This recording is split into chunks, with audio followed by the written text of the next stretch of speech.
Good morning and welcome to Morning Movie News, where yesterday two very interesting mainstream movie stories came out of the Cannes Film Festival, highlighting what a unique festival it truly is. There are a lot of film festivals, of course. We talk about them all the time. The big ones are Cannes, Sundance, Toronto.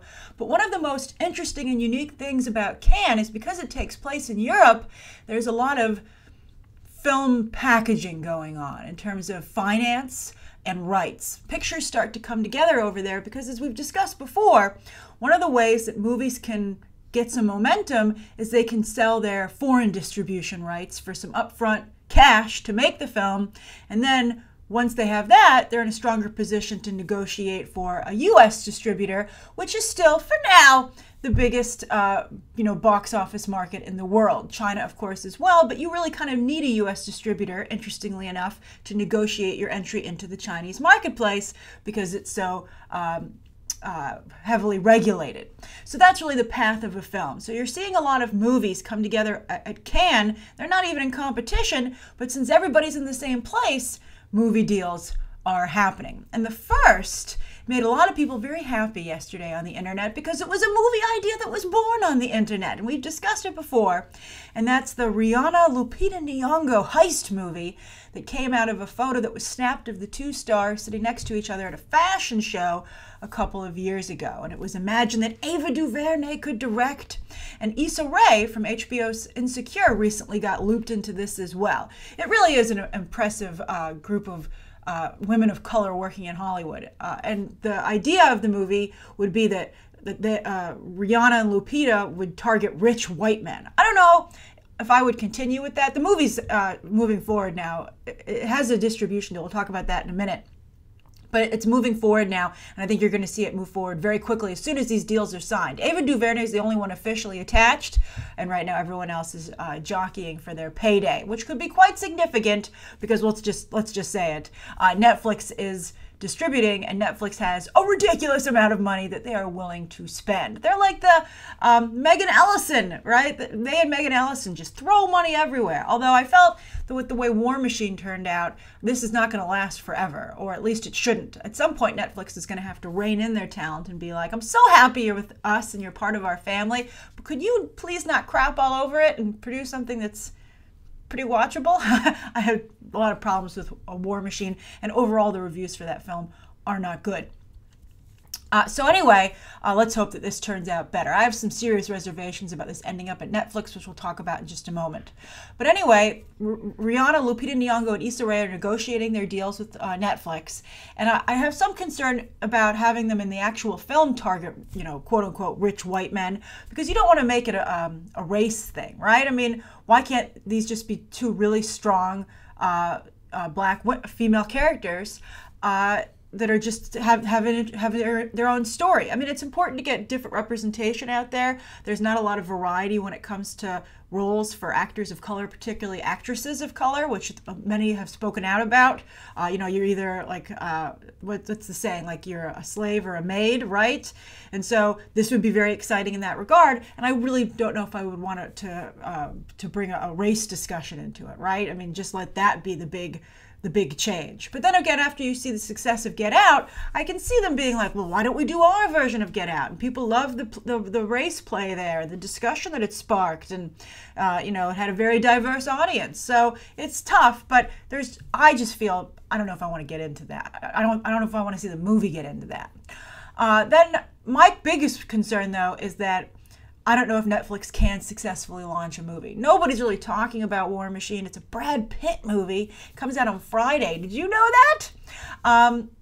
And so I don't think I've seen Netflix, be successfully able to do anything. I mean, look what, many of you said that the first big Netflix movie was, the Idris Elba Beast of No Nation film. And I think that's not totally a Netflix film because they acquired that. It wasn't made for Netflix. It was already completed and filming at festivals, and Netflix picked it up. So that's kind of a different situation. But they certainly didn't do Beasts of No Nation any favors. That did not really get a lot of awards. It didn't help anyone's career particularly. I mean, Idris Elba has moved on. And the young actor in the film is going to be in Spider-Man: Homecoming, although he hasn't made it into any of the trailers. But still, considering, and Cary Fukunaga has struggled ever since then. So I would be really concerned about Netflix. I hope everyone's getting paid a lot, because I can really only see that being the only reason to go to Netflix, especially if you sparked a bidding war, as this movie did. If nobody else wants your movie, then you'd be like, I'd love to go to Netflix. But right now, I'd be like, I think that this picture could have done a little better. However, it's going to be really helped a lot by social media, particularly Black Twitter. Black Twitter is very powerful. Shonda Rhimes' entire lineup is boosted incredibly by Black Twitter. Also Empire from Lee Daniels. And so I think that this is going to be a social media juggernaut. And so all it needs now is a title. That's the first order of business. Once all these deals are signed, it needs a title so that people can talk about it. Because right now, it's really hard to explain it. You're like, it's the Rihanna, Lupita, Ava DuVernay, Issa Rae movie. It's just too hard. You need a title for it, and then it'll be off to the races. And it'll be easy to promote because everybody is watching it like a hawk. So that's the first story to come out of Cannes yesterday. The second is that Constantine Film, a German production company that has the rights to Resident Evil, is very busy putting together a reboot of that series.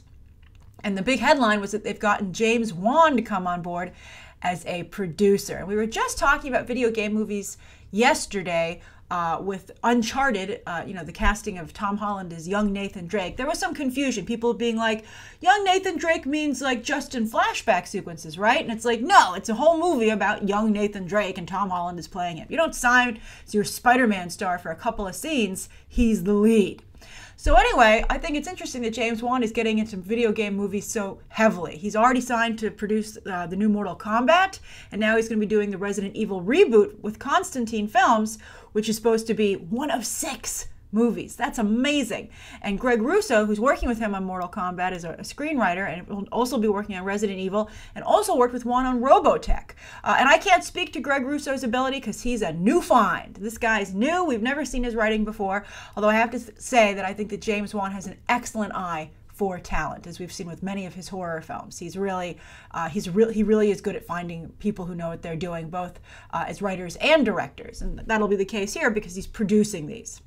Now, his Resident Evil, James Wan is going to have, they're going to plaster his name all over it, as they should. He's certainly a brand at this point. But he said that this Resident Evil will have an entirely new cast and hopefully be more faithful to the game. People certainly have been faithful to Milla Jovovich's Resident Evil movies. They've done very well worldwide, but a lot of people have also complained and said this is nothing like the game.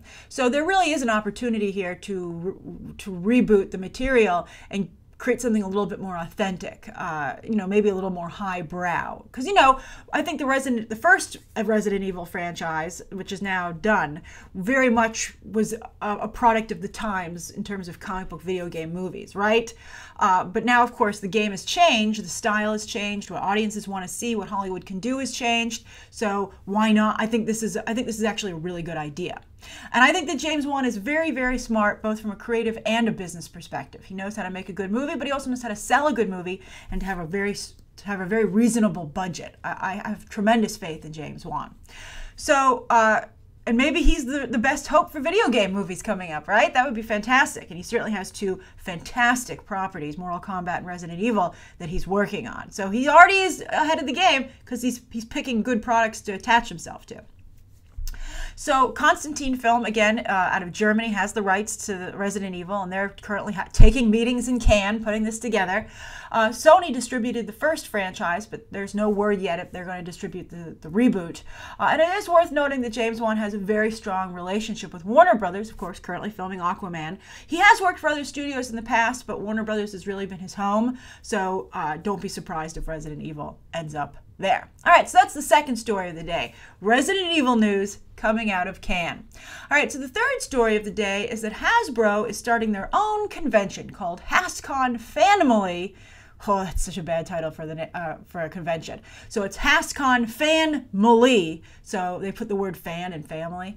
And I guess they want to sell it as a family event so that families can go. And it's going to happen in September, right when school starts. Maybe it'll be for like the Labor Day weekend.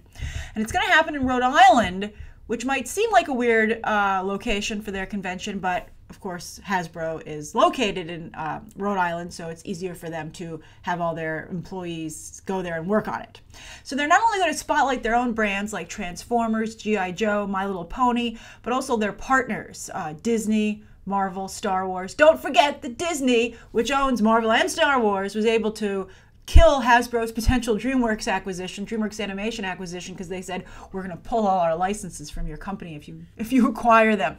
So I guess Hasbro was like, well, then you better show up to our convention, damn it. Because, you know, Hasbro is trying very hard to get into the movie business.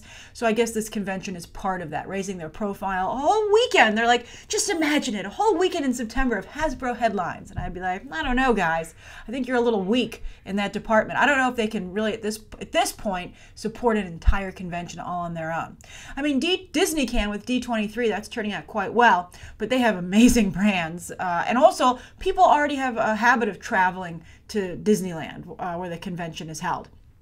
I think that with September in Rhode Island for Hasbro, I mean, it would be very embarrassing if there weren't that many people there. I mean, it has to seem like a big event, right?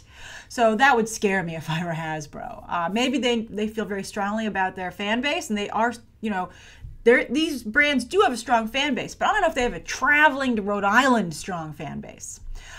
Tickets are for single day, $30 for kids, $60 for adults. I'm surprised they don't have a family package, a FANmily package, right? And then $600 if you want the VIP adult pass for the entire convention. That is a huge investment. They have to. They haven't said what the goodies will be in that ticket, but they should be substantial. I just feel that Hasbro should make more of an effort at Comic-Con, quite frankly. A lot of people don't like Comic-Con businesses because they're apparently notoriously difficult. They're like, we're the only game in town. Do what we say. But then, of course, everybody's just starting their own events. But Comic-Con is still, it's still hard to beat that brand recognition, that history. And people, of course, travel to Comic-Con. It's a huge event and something that people do. It's an annual pilgrimage for many, and also people even just signing up for passes and getting hotels dominate social media. It's just a thing that the fan community does.